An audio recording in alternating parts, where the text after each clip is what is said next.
Good morning, dear students. Welcome to this online lecture. I am Mr. Rahul Pawar. In today's lecture, we are going to see the another example on the topic underwriting of shares. This is the fourth example on this topic, and in this particular example, we are going to study the accounting treatment of underwriting of shares when the shares are issued at a discount. आजच्या या लेक्चरमध्ये आपला जो topic आहे under rating of shares या टॉपिकवरील आपण चौथं example पाहणार आहोत. या एक्झाम्पलमध्ये जर एखाद्या कंपनीने शेअर्स ॲट अ डिस्काउंट न विकले असतील तर त्याचा अकाउंटिंग ट्रीटमेंटमध्ये काय फरक पडतो हे आपण या एक्झाम्पलमध्ये पाहणार आहोत. In the previous few lectures we have seen the three examples. Out of these three examples, in the first two examples, the shares were issued at par. In the third example, that is in the previous example, the shares were issued at a premium. Now, in this particular example, in this example number 4, we are going to study the accounting treatment when the shares are issued at a discount. Now, question is, what is meant by issue of shares at a discount? We know that a company can issue the shares at par, at premium or at discount. एखादी company असेल, एखादी company जे shares आहेत ती at पार विकू शकते, at premium विकू शकते किंवा ॲट डिस्काउंट विकू शकते. ॲट पार म्हणजे काय? when the shares are issued at its face value, then the shares are said to be issued at a par. ज्या वेळेला एखादी कंपनी शेअरची जी काय फेस व्हॅल्यू आहे, ओरिजिनल प्राईस आहे, त्याच किमतीला शेअर्स विकते तेव्हा त्याला शेअर्स इश्यूड ॲट पार असं म्हटलं जातं. Take simple example. Suppose a face value of one share is ₹100 and it is issued for ₹100 only. Share आहे 100 रुपयाचा, फेस व्हॅल्यू आहे 100 आणि तो 100 रुपयालाच जर इश्यू केला तर आपण आहे त्या किमतीला शेअर इश्यू केला. So it is said to be issued at a par. This is first. Second point is a company can issue the shares at a premium. In the previous example, we have seen the issue of shares at a premium. What is issue of shares at a premium? When a company sells its shares at a higher price than the face value. आपल्या शेअरची जी face value आहे, take simple example. Suppose face value of a share is ₹100. शेअरची face value 100 रुपये आहे आणि 100 रुपयाचा share if it is issued at ₹120, 100 रुपयाचा शेअर 120 रुपयाला आपण जर इश्यू केला तर 20 रुपये जादा किमतीला इश्यू केला तर त्याला इश्यूड ॲट अ प्रीमियम असं म्हटलं जातं. This is second point. And third point is a company can issue the shares at a discount also. What is meant by issue of shares at a discount? Discount means when a company issues the shares, when a company sells its shares at a lesser price than the face value. Okay, for example, suppose a face value of a share is ₹100. एखाद्या शेअरची face value म्हणजेच मूळ किंमत, original किंमत 100 रुपये आहे and if it is issued at ₹90, 100 रुपयाचा share 90 रुपयाला इश्यू केला म्हणजे कमी किमतीला केला. किती रुपये? एका शेअर मागे 10 रुपये डिस्काउंट आहे, कमी किंमत आहे, त्याला shares issued at a discount असं म्हटलं जातं. या एक्झाम्पलमध्ये आपण issue of shares at a discount पाहणार आहोत. आत्ताचं एक्झाम्पल आपण पाहिलं की शेअर आहे 100 रुपयाचा. Okay, face value of share is ₹100 and it is issued for ₹90. Share विकला कितीला? 90 रुपयाला. म्हणजे जर अकाउंटिंग करायचं झालं तर एक शेअर विकून कंपनीला किती रुपये मिळाले? तर एक शेअर विकून कंपनीला मिळाले 90 रुपये. So cash account debit ₹90. एक शेअरचा जर विचार फक्त केला तर एक शेअर विकून कंपनीला 90 रुपये मिळाले. So cash account debit 90. This is first. एक शेअर होता 100चा पण तो विकला 90 रुपयाला म्हणजे कमी किमतीला विकला. किती रुपये कमी आहेत? एका शेअर मागं कंपनीला 10 रुपये कमी मिळाले. कमी मिळाले कशाचे आहेत ते? तिथे डिस्काउंटचे. मग सांगा, 100 रुपयाचा शेअर 90 रुपयाला विकला म्हणजे 10 रुपये कमी मिळाले. हा प्रॉफिट आहे का लॉस आहे? कंपनीच्या दृष्टीनं it is a loss. And as per the rule of nominal account, debit the expenses and losses. खर्च झाला, तोटा झाला की आपण त्याला डेबिट देतो. कंपनीनं 100चा शेअर 90ला विकला, 10 रुपये जो डिस्काउंट आहे तो कंपनीसाठी तोटा आहे, लॉस आहे, आणि लॉसला आपण नेहमी डेबिट देतो, म्हणून discount on issue of shares account debit. पैसे आले 90 रुपये म्हणून कॅश अकाउंट डेबिट 90 रुपये. डिस्काउंट हा तोटा आहे म्हणून डिस्काउंट अकाउंट डेबिट 10 रुपये. 90 रुपये मिळाले, कॅश अकाउंट डेबिट, 10 रुपये डिस्काउंट आहे, डिस्काउंट अकाउंट डेबिट 10. आणि हे जे पैसे मिळाले ते शेअर आणि शेअर म्हणजे शेअर कॅपिटल. शेअर कॅपिटलचा बॅलन्स हा क्रेडिट असतो, म्हणून to share capital amount 100 rupees. आपण प्रिव्हियस एक्झाम्पलमध्ये सुद्धा पाहिलेलं आहे की the share capital should be shown at its face value. कंपनीनं 100 रुपयाचं शेअर 100ला विकू द्या, 110ला विकू द्या किंवा कमी किमतीला विकू द्या, the share capital should be shown in the books of accounts at its face value. जी काय शेअरची मूळ किंमत असेल त्या मूळ किमतीला फेस व्हॅल्यूलाच शेअर कॅपिटल दाखवलं जातं. त्यामुळे एक शेअर 100चा विकला आहे, त्यामुळे 100 रुपये शेअर कॅपिटल असलं पाहिजे. पैसे आले 90 म्हणून कॅश अकाउंट डेबिट 90 आणि 10 रुपये कमी आले तो तोटा आहे, डिस्काउंट हा लॉस आहे, सो डिस्काउंट अकाउंट डेबिट 10 रुपये. सो एंट्री काय होईल, कॅश अकाउंट डेबिट 90 रुपये, डिस्काउंट अकाउंट डेबिट 10 रुपये, टू शेअर कॅपिटल अकाउंट किती 100 रुपये. ओके, या प्रकारे आपल्याला एंट्रीज ह्या करायच्या आहेत. So let start with this particular example. This is example number 4. Read the example carefully. A Limited issues 50,000 equity shares of rupees 10 each. Okay, and the shares are issued at rupees 9 per share. Okay, this is the first sentence of this example, and in this particular example it is mentioned that the name of the company is A Limited. कंपनीचं नाव काय आहे, A Limited, and this company has issued 50,000 equity shares. या कंपनीनं किती shares विकायला काढलेत, तर 50,000 shares विकायला काढलेले आहेत. 50,000 शेअर. एक शेअर कितीचा आहे, a share is of rupees 10 each. एक शेअर आहे 10 रुपयाचा, परंतु विकायला कितीला काढला, तर ॲट रुपीज 9 पर शेअर. म्हणजे 10 रुपयाचा शेअर 9 रुपयाला विकायला काढला, म्हणजे कंपनीला शेअर्स विकून 9 रुपये मिळणार. बरोबर, पैसे मिळणार 9 रुपयेप्रमाणे, एका शेअर मागे 9 रुपये मिळणार. एका शेअर मागे डिस्काउंट किती, तर 10 रुपयाचं शेअर 9 रुपयाला विकला म्हणजे 1 रुपया डिस्काउंट. डिस्काउंट आहे तो प्रॉफिट आहे का लॉस आहे, तर कंपनीच्या दृष्टीने विचार केला, 10 रुपयाचा शेअर कंपनीनं 9 रुपयाला विकला, 1 रुपया कंपनीला कमी मिळाला, हा जो डिस्काउंट आहे, पैसे कमी मिळाले म्हणजे तो झाला लॉस. बरोबर, त्यामुळे डिस्काउंट हा लॉस आहे. किती रुपये एका शेअर मागे डिस्काउंट, 1 रुपया. 10 रुपयाचा शेअर आहे, कंपनीने तो 9 रुपयाला विकणार आहे. किती शेअर्स विकायला काढले, तर 50,000. All these shares are underwritten by PQR in the ratio of 2:1. कंपनीने जेवढे शेअर्स विकायला काढलेत, किती 50,000, ते सर्व शेअर्स PQ आणि R हे 3 अंडर रायटर्स आहेत. या तिघांनी ते विकण्याची जबाबदारी घेतली. Underwritten. Okay, they have taken the responsibility to sell all these 50,000 shares on behalf of the company. कंपनीच्या वतीने ते हे सर्व शेअर्स PQ आणि R हे तिघं मिळून ते शेअर्स विकणार आहेत. पण ते कोणत्या रेशोमध्ये, इन द रेशो ऑफ 2:1. म्हणजे त्यांनी 50,000 शेअर्स विकण्याची जबाबदारी तिघांमध्ये वाटून घेतलेली आहे. 2:1. म्हणजे जर आपण ह्या सर्वांची बेरीज केली, 2:1ची बेरीज येते 5. म्हणजे 50,000 शेअर्स भागिले 5 केलं तर एक हिस्सा येतो 10,000चा. पहिल्याला 2 म्हणजे 20,000, 20,000 आणि 10,000. जे 50,000 शेअर्स त्यांनी एकमेकांमध्ये वाटून घेतलेले त्याचा रेशो आहे 20,000, 20,000 आणि 10,000. त्याला म्हणतो आपण gross liability.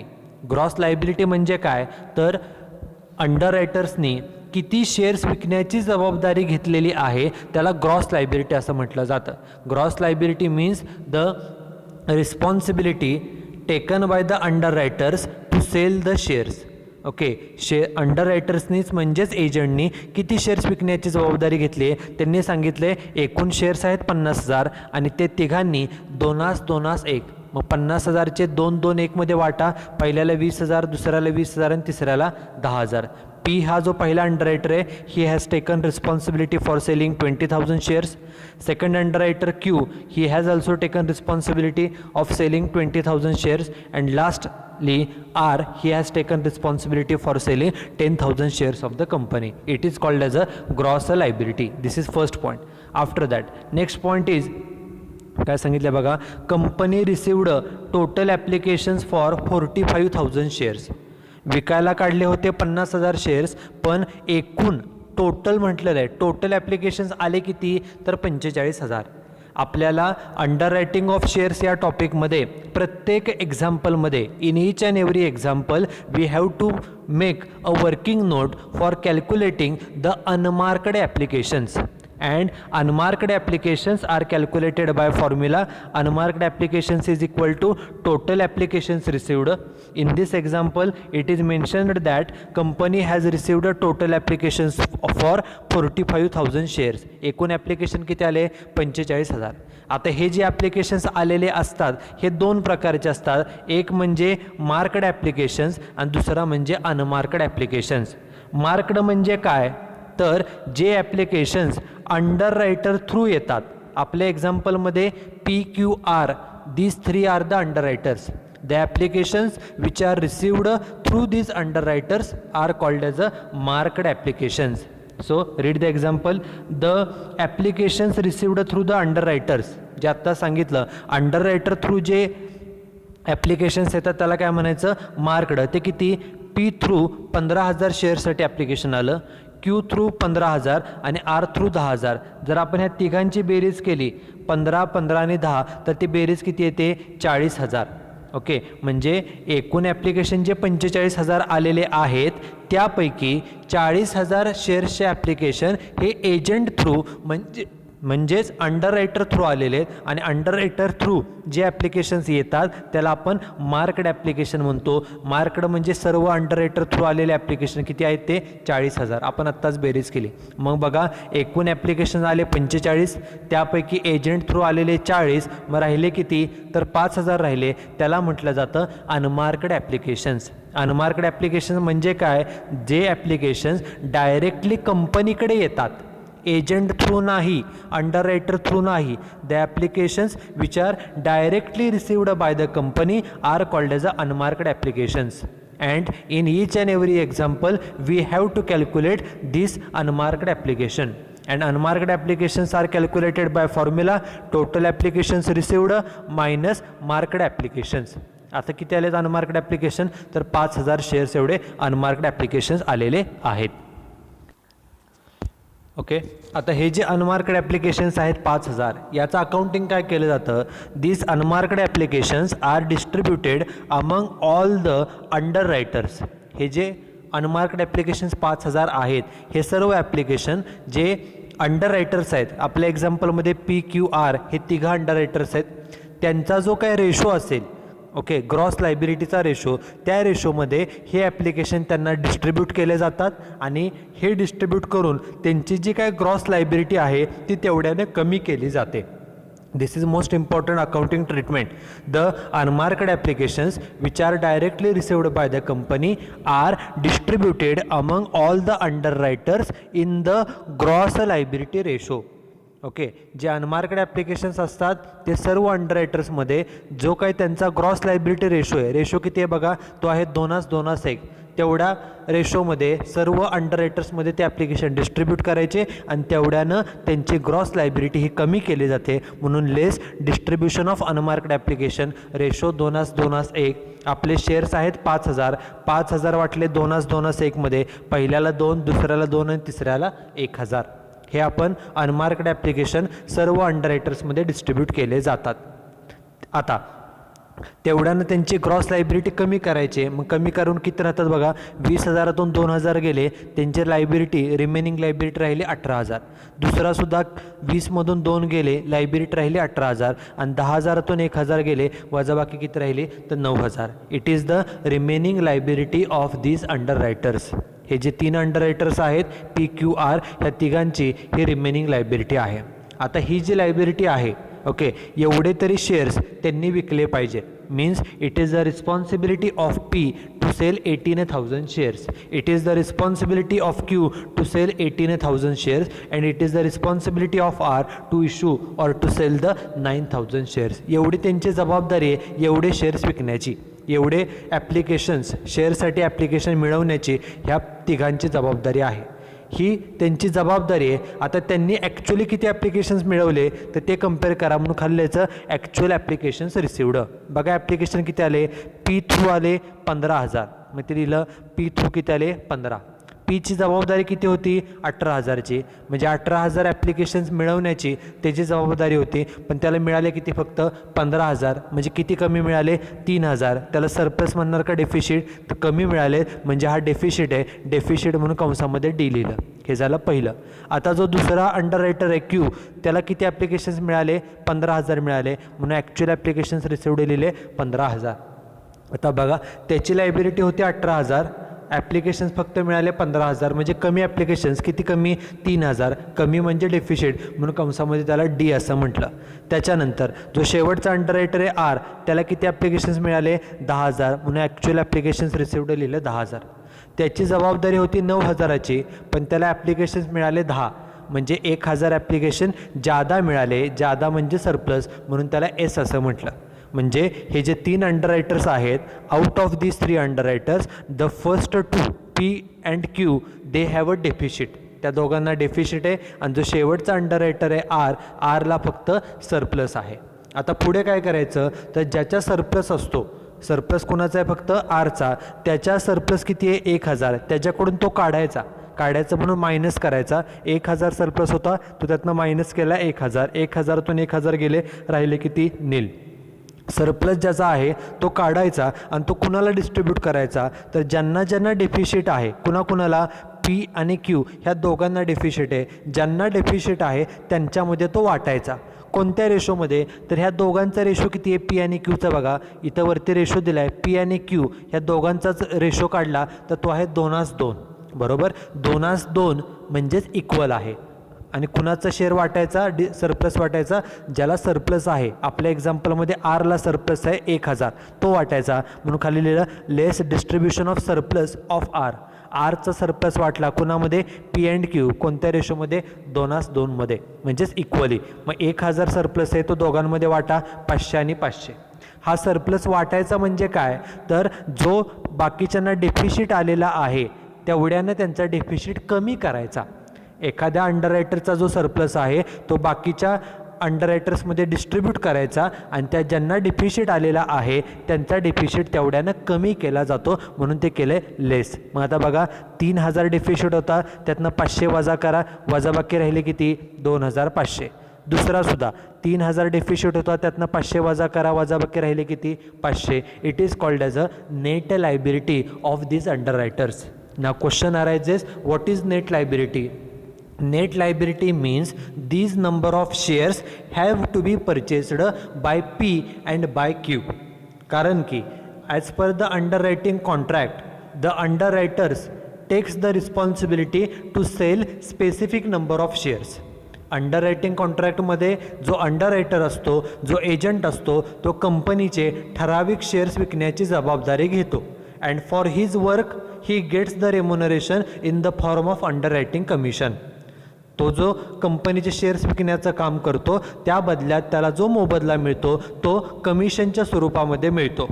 But if he is unable to sell all the shares, okay, जर त्या एजंटला, त्या अंडररायटरला सर्व शेअर्स विकता आले नाही, then it is his responsibility to purchase these shares of the company. जर त्याला सर्व शेअर्स लोकांना विकता आले नाहीत तर उरलेले सर्व शेअर्स हे त्या अंडररायटरला स्वतः खरेदी करावे लागतात. मग अंडररायटरने किती शेअर्स खरेदी करायचे त्याला म्हटलं जातं नेट लायबिलिटी. इथं नेट लायबिलिटी किती आली, पीची नेट लायबिलिटी आली 2,500 आणि क्यूची सुद्धा आली 2,500. म्हणजे ह्या दोघांनी, पी आणि क्यू या दोघांनी कंपनीचे 2,500 शेअर्स खरेदी करायचे आहेत. कारण की त्यांनी जेवढी जबाबदारी घेतलेली होती तेवढे सर्व शेअर्स त्यांना विकता आले नाहीत. So they have to purchase these shares of the company. किती 2,500 आणि 2,500 एवढे शेअर्स त्यांनी खरेदी करायचे आहेत. आता शेअर्स ह्या पी आणि क्यूनं खरेदी करायचे म्हणजे कंपनीचा विचार करा. आपण जेव्हा कंपनीच्या बुक्समध्ये एंट्री करतो, जर्नल एंट्री करतो, तेव्हा आपण कंपनी आहोत असा विचार करा. आपण कंपनी आहोत. पी क्यू आर हे तिघं एजंट आहेत. तिघांपैकी ह्या दोघांनी, पी आणि क्यू ह्या दोघांनी 2,500 शेअर्स खरेदी करायचे. अडीच हजार शेअर्स खरेदी करायचे म्हणजे कंपनी काय विचार करेल, या पीकडून आणि क्यूकडून शेअर्सचे पैसे येणं आहे, बरोबर. पैसे येणं आहे म्हणजे ती झाली असेट आणि असेटचा बॅलन्स असतो डेबिट. पीकडून पैसे येणं आहे म्हणून पी अकाउंट डेबिट, क्यूकडून पैसे येणं आहे म्हणून क्यू अकाउंट डेबिट. किती पैसे येणं आहे तर अडीच हजार शेअर्सचे. आणि एक शेअर कितीला विकला आहे तर एक शेअर आहे 10 रुपयाचा पण विकला कितीला 9 रुपयाला, म्हणजे 9 रुपयाप्रमाणे किती शेअर्सवरती 2,500 आणि 2,500 म्हणून लिहिलं आहे बघा. 2,500 गुणिले 9 म्हणजे पीकडून 22,500 येणं आहे, क्यूकडून 2,500 शेअर्सवरती 9 प्रमाणे 22,500 रुपये येणं आहे, बरोबर. पी आणि क्यू हे दोघं अंडररायटर जे आहेत त्यांना सर्व शेअर्स विकता आले नाहीत म्हणून उरलेले शेअर्स हे त्यांनी खरेदी करायचे असतात अंडररायटर्सनी आणि त्याचे पैसे कंपनीला द्यायचे असतात. म्हणजे कंपनीच्या दृष्टीनं आपण जर्नल एंट्री करतोय कंपनीच्या बुक्समध्ये, कंपनीला ह्या पीकडून आणि क्यूकडून पैसे येणं आहे. पैसे येणं आहे म्हणजे ती झाली असेट आणि असेटला आपण देतो डेबिट. पीकडून पैसे येणं आहे म्हणून पी अकाउंट डेबिट, क्यूकडून पैसे येणं आहे म्हणून क्यू अकाउंट डेबिट. ओके, ती किती अमाऊंट येणे ते आपण लिहिलं. आता एक शेअर आहे कितीचा खरा, एक शेअर आहे 10 रुपयाचा परंतु तो विकलाय कितीला 9 रुपयाला, म्हणजे एका शेअर मागं तोटा किती आहे तर 1 रुपया. 10 रुपयाचा शेअर 9 रुपयाला विकला, कमी किमतीला विकला म्हणजे 1 रुपया झाला डिस्काउंट. कंपनीच्या दृष्टीनं हा जो डिस्काउंट आहे हा लॉस असतो, कारण की 10 रुपयाचा शेअर 9 रुपयाला विकला, 1 रुपया कमी मिळाला, हा लॉस आहे. आणि नॉमिनल अकाउंटचा नियम debit the expenses and losses, लॉसेसला डेबिट द्या म्हणून डिस्काउंटला दिलं debit. Discount on issue of shares account debit. आता किती रुपयाने डेबिट द्यायचं बघा. पीनं किती शेअर्स खरेदी करायचेत 2,500, क्यूनं पण किती 2,500, दोघांचे मिळून झाले 5,000 शेअर्स आणि एका शेअरचा डिस्काउंट आपण कॅल्क्युलेट केला 1 रुपया, म्हणजे 5,000 गुणिले 1 डिस्काउंट एकूण किती झाला तर 5,000 रुपये. हा झाला एकूण डिस्काउंट. त्या दोघांनी जे शेअर्स खरेदी करायचे आहेत त्यावरचं एकूण झालं डिस्काउंट. ओके, पीकडून पैसे येणे 22,500, क्यूकडून पैसे येणे 22,500. हे पैसे कशाचे येणार आहेत तर पी आणि क्यू हे दोघं अंडररायटर्स आहेत, ते शेअर्स खरेदी करायचे आहेत, त्यांनी उरलेले शेअर त्यांनी खरेदी करायचे आहेत. म्हणजे त्यांच्याकडून जे पैसे येणार आहेत कंपनीला ते शेअर्सचे आहेत. शेअर्सचे म्हणजे शेअर कॅपिटलचे आणि कॅपिटलचा बॅलन्स हा क्रेडिट असतो म्हणून त्याला लिहिलं टू शेअर कॅपिटल. कॅपिटलचे पैसे म्हणून कॅपिटलचा बॅलन्स क्रेडिट असतो म्हणून त्याला दिलं क्रेडिट टू शेअर कॅपिटल. आता किती पैसे होतात बघा. पीचे 2,500 शेअर, क्यूचे 2,500, दोन्ही मिळून झाले 5,000 शेअर्स. एकूण शेअर्स 5,000 आणि शेअर कॅपिटल नेहमी फेस व्हॅल्यूला दाखवलं जातं. एका शेअरची फेस व्हॅल्यू आहे 10 रुपये म्हणून 5,000 गुणिले 10 अमाऊंट किती झाली तर अमाऊंट झाली 50,000 रुपये. शेअर कॅपिटलची अमाऊंट किती घ्यायची तर 50,000 रुपये. त्यामुळे जर्नल एंट्री काय झाले बघा. P account debit 22,500, Q account debit 22,500, discount account debit 5,000, to share capital 50,000 रुपये. Narration being remaining shares to be purchased by the underwriters. एवढे राहिलेले शेअर हे अंडररायटरनी खरेदी करायचे आहेत. आता ही एंट्री केल्यानंतर ह्या एंट्रीमधून आपल्याला उपयोगी काय तर ह्या 2 अमाऊंट आपल्याला उपयोगी. ही अमाऊंट काय दाखवते तर पीकडून आणि क्यूकडून किती रुपये येणे आहे, कंपनीला किती रुपये येणे. आपण जर्नल एंट्री कंपनीच्या बुक्समध्ये करतोय. ह्या एंट्रीवरून काय कळतं की किती रुपये कंपनीला ह्या पी आणि क्यूकडून येणार आहेत, शेअर्सचे पैसे किती रुपये येणं आहे हे आपल्याला ह्या पहिल्या एंट्रीवरून कळतं. आता ही झाली पहिली एंट्री. आता एक्झाम्पलमध्ये बघा पुढे काय सांगितलं आहे. पुढे सांगितलं आहे commission at the rate. Commission किती द्या 3% ऑफ इश्यू प्राईस. जी इश्यू प्राईस आहे शेअरची इश्यू प्राईस, शेअर आहे 10चा पण तो विकलाय कितीला 9 रुपयाला. So 9 rupees is the issue price of the share. ही शेअरची इश्यू प्राईस आहे 9 रुपये. मग 9 रुपयेप्रमाणे शेअरचं कॅल्क्युलेशन करायचं आणि त्याच्यात 3% हे कमिशन. पुढे calculate net liability and give journal entries. ते आपण आता पुढे करणारच आहोत. आपण net liability already find out केली आहे. आपण आता जर्नल एंट्री करतोय. पहिली जर्नल एंट्री आपली झाली. दुसरी एंट्री करायची असते कमिशनची. कमिशन किती आहे 3% कशाच्या इश्यू प्राईसच्या. एका शेअरची इश्यू प्राईस आहे 9 रुपये. मग आता कॅल्क्युलेशन करूया बघा. पहिल्यांदा ह्या तिघांनी किती शेअर विकायची जबाबदारी घेतलेली 20,000, 20,000 आणि 10,000 एवढे शेअर्स विकण्याची जबाबदारी घेतलेली होती. त्याच्यानुसार कमिशन द्यायचं. आता एंट्री आपण करतोय कंपनीच्या बुक्समध्ये. कमिशन अंडररायटर्सला कमिशन पेड केलं जातं. कमिशन पेड करायचं असतं म्हणजे कमिशन खर्च आहे. नॉमिनल अकाउंटचे नियम डेबिट द एक्सपेन्सेस, खर्चाला डेबिट द्या म्हणून अंडररायटिंग कमिशनला दिलं डेबिट. आता किती डेबिट द्यायचं? कंपनीने किती शेअर्स विकायला काढलेत? कंपनीने शेअर्स विकायला काढलेले 50,000 बरोबर. मग 50,000 शेअर्सवरती 9 रुपये प्रमाणे आणि किती टक्के? 3% सांगितलेलं आहे. मग 50,000 शेअर्स 9 रुपये प्रमाणे 3%, किती एकूण झालं कमिशन? 13,500. इथं 9 रुपये का घेतले? कारण त्यांनी एक्झाम्पलमध्ये सांगितलं आहे कमिशन 3%नं इश्यू प्राईसच्या. आपल्या एका शेअरची इश्यू प्राईस 9 रुपये म्हणून इथं 9 रुपये घेतलेलं आहे. आता 50,000 शेअर्स आहेत. ॲप्लिकेशन जरी 45,000च आले असले तरी राहिलेले जे काही शेअर्स असतात ते अंडररायटरला खरेदी करावे लागतात. कारण कंपनीने विकायला काढलेले 50,000 शेअर्स आणि सर्व शेअर्स विकण्याची जबाबदारी ह्या तिन्ही अंडररायटरने घेतलेली होती. त्यामुळे ते तिघं शेअर्स विकतील सगळे आणि जे शिल्लक राहतील ते स्वतः त्यांना खरेदी करावे लागतात. त्यामुळे कमिशन देताना सर्व शेअर्सवरती कमिशन तिघांना दिलं जाईल.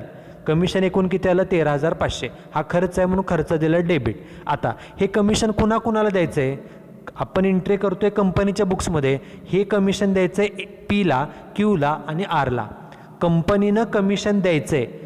कमिशन द्यायचं आहे म्हणजे ही झाली लायबिलिटी आणि लायबिलिटीचा बॅलन्स असतो क्रेडिट. म्हणून पीला पैसे द्यायचे आहेत म्हणून पीला क्रेडिट द्या, क्यूला पैसे द्यायचे आहेत म्हणून क्यूला क्रेडिट द्या आणि आरला पण पैसे द्यायचे आहेत म्हणून आरला सुद्धा क्रेडिट. म्हणून लिहिलं to P account, to Q account आणि टू आर अकाउंट. कंपनीनं ह्या तिघांना पैसे द्यायचे आहेत म्हणजे लायबिलिटी आणि लायबिलिटीचा बॅलन्स असतो क्रेडिट म्हणून ह्याला दिलं क्रेडिट. आता कमिशन कसं कॅल्क्युलेट करायचं बघा.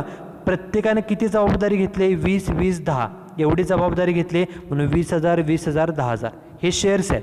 गुणिले कमिशन 3%, पण कशाचे 3%? इश्यू प्राईसच्या. इश्यू प्राईस 9 रुपये त्याच्या 3%, इश्यू प्राईस 9 रुपये 3%, इश्यू प्राईस 9 रुपये आणि त्याच्या 3%. गुणाकार केला 20,000 गुणिले 9 गुणिले 3%, 5,400, 5,400. 10,000 गुणिले 9 गुणिले 3% किती आलं? तर 2,700 रुपये. ओके, एवढं कमिशन ह्या तिघांना द्यायचं आहे. या एंट्रीवरून आपल्याला काय समजतं तर त्यांना देणे किती रुपये आहे? कंपनी ह्या तिघांना किती रुपये देणं आहे? Narration being underwriting commission payable to the underwriters, एवढं कमिशन देणं आहे. ही झाली दुसरी एंट्री. आता तिसरी एंट्री काय करायची? हे जे तिन्ही अंडररायटर्स आहेत यांचं अकाउंट सेटल करायचं. ओके, अकाउंट सेटल करायचं कसं? त्यासाठी ह्या पहिली एंट्री ही आणि दुसरी एंट्री ही, ह्या दोन एंट्री फक्त काळजीपूर्वक बघायच्या. आता पहिल्यांदा बघूया पहिला अंडररायटर पी. ही पहिल्या जर्नल एंट्रीमध्ये काय कळतं तर आपण ह्या ज्या जर्नल एंट्री केल्या आहेत ह्या कंपनीच्या बुक्समध्ये बरोबर. ह्या पहिल्या जर्नल एंट्रीवरून काय कळतं तर कंपनीला ह्या पीकडून किती येणं आहे? किती रुपये येणं आहे? 22,500. कंपनीला पैसे येणं आहे, कंपनीला पैसे मिळणार आहेत 22,500 आणि ह्यामध्ये कळतं की त्याच पीला कमिशनचे किती रुपये देणं आहे तर 5,400. त्याच्याकडून येणं आहे 22,500 बरोबर आणि त्याला देणं आहे किती? फक्त 5,400. म्हणजे कंपनीला येणं 22,500 म्हणजे मोठी रक्कम येणं आहे. त्यातनं हे 5,400 जे देणं आहे तेवढं वजा करा म्हणजे राहिलेली जी रक्कम आहे तेवढी रक्कम कंपनीला पीकडून मिळणार आहे बरोबर. पीकडून मिळणार आहे. कशी शोधायची? अमाऊंट 22,500 मधून हे 5,400 वजा करा म्हणजे एवढी रक्कम राहील. किती रक्कम राहते बघा? 17,100 रक्कम राहते. काय केलं? 22,500 मधून 5,400 वजा केले. एवढी रक्कम कुणाकडून येणं आहे? पीकडून. पीकडून एवढी रक्कम येणं आहे. ते पैसे आले, कंपनीला पैसे मिळाले म्हणून कॅश अकाउंट डेबिट. पैसे आले म्हणजे कॅश अकाउंट डेबिट आणि कुणाकडून आलेत? हे पीकडून म्हणून टू पी अकाउंट. पीला क्रेडिट का दिलं? कारण कंपनीला जे पैसे मिळाले आले ते पीनं दिले, पीनं पैसे दिले म्हणजे पी झाला गिव्हर. पर्सनल अकाउंटचा नियम क्रेडिट द गिव्हर. जो देणार असतो त्याला क्रेडिट द्या म्हणून पीला दिलं credit. Narration being amount received from P after adjusting underwriting commission. पीकडून जे पैसे येणं होते आणि पीला जे कमिशनचे पैसे द्यायचे होते त्या दोन्ही ॲडजस्ट करून राहिलेले पैसे कंपनीनं घेतले, पीनं दिले, कंपनीला पैसे मिळाले. पैसे मिळाले म्हणून कॅश अकाउंट डेबिट. कुणाकडून मिळाले? पी म्हणून टू पी अकाउंट. हे झालं पीचं. तसंच करायचं क्यूचं सुद्धा. पहिल्या दोन एंट्री बघा. पहिली एंट्री काय सांगते? क्यूकडून कंपनीला किती रुपये येणं आहे? 22,500 येणं आहे. 22,500 रुपये कंपनीला येणं आहे. कशाचे आहेत हे? तर शेअर्सचे पैसे कंपनीला येणं आहे 22,500. आणि ह्या दुसऱ्या एंट्रीमध्ये कळतं आहे की त्याच क्यूला कमिशन किती द्यायचे 5400, म्हणजे येणं आहे त्यातनं कमिशन वजा करा, म्हणजे कशातनं काय वजा करा 22,500मधनं हे 5400 वजा करा, राहिलेली रक्कम क्यूनं कंपनीला द्यायची, म्हणजे कंपनीला पैसे मिळतील म्हणजे कॅश अकाउंट डेबिट, पैसे मिळाले कॅश अकाउंट डेबिट, कसं वजाबाकी केली 22,500 वजा 5400 अमाऊंट 17,100. हे कॅल्क्युलेशन फक्त समजलं पाहिजे. कॅल्क्युलेशन पुन्हा एकदा बघा. पहिली एंट्री सांगते क्यूला डेबिट दिलं आहे. का डेबिट दिलं? कारण क्यूकडून पैसे येणं होते. किती येणं आहे 22,500. कंपनीला 22,500 रुपये येणं आहे, बरोबर. एवढं येणं आहे 22,500 आणि कंपनी त्याला देणं किती आहे 5,400. ते त्यातनं वजा करा, राहिलेली जी रक्कम आहे तेवढी रक्कम फक्त त्या अंडररायटरकडून घ्यायची. अंडररायटरकडून पैसे मिळतील, पैसे मिळाले म्हणून कॅश अकाउंट डेबिट. किती 22,500तनं 5,400 गेले, वजाबाकी 17,100 आणि कुणाकडून आले क्यूकडून, म्हणून टू क्यू अकाउंट. मगाशी पीकडून पैसे आले म्हणून टू पी अकाउंट, आत्ता क्यूकडून आले म्हणून टू क्यू अकाउंट. पैसे आले म्हणून कॅश अकाउंट डेबिट आणि कुणाकडून आले क्यू म्हणून to Q account. Narration being amount received from Q after adjusting the commission, बरोबर.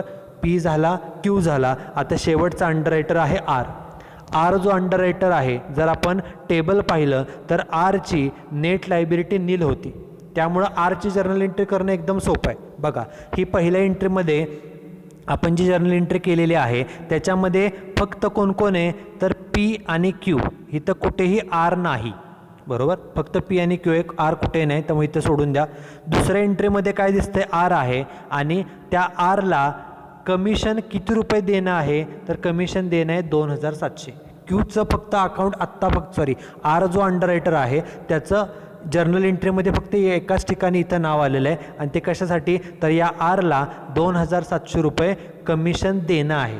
कंपनी म्हणजे आपण कमिशन देणं आहे किती 2,700. कुणाला द्यायचे ते आरला, मग 2,700 रुपये देऊन टाका, आरला पैसे द्या, म्हणजे आरला पैसे मिळतील आणि कंपनीमधून पैसे जातील आरला मिळतील. आरला पैसे मिळाले आर अकाउंट डेबिट, आरला पैसे मिळाले, आर हा व्यक्ती आहे, रिसिव्हर आहे, पर्सनल अकाउंटचा नियम डेबिट द रिसिव्हरला डेबिट द्या. आर हा रिसिव्हर आहे म्हणून रिसिव्हरला डेबिट 2,700, त्याला पैसे मिळाले आणि कंपनीनं त्याला पैसे दिले म्हणजे कंपनीमधून पैसे बाहेर गेले म्हणून to cash account 2,700. Narration being underwriting commission paid to आरला जे काय कमिशन पेड करायचं होतं ते पेड केलं. आरनं कोणतेही शेअर्स खरेदी करायचे नव्हते, बरोबर. त्यामुळे त्याला फक्त कमिशनची एंट्री होती, त्यामुळे सर्व कमिशन त्याला देऊन टाकलं. किती रुपये 2,700. कमिशन पेड केलं, आरला पैसे दिले, R account debit to cash account. Okay, so this is how we have to make the journal entries in the books of company when the shares are issued at a discount. Okay, this is example number 4. In this example we studied the accounting treatment when the shares are issued at a discount. In this example, first we calculated the number of unmarked applications. Secondly, we calculated the net liability of the underwriters, and at the end we made the journal entries in the books of the company. Okay, that's it with this lecture. You should write down this example and solution in your notebook. Okay, thank you very much.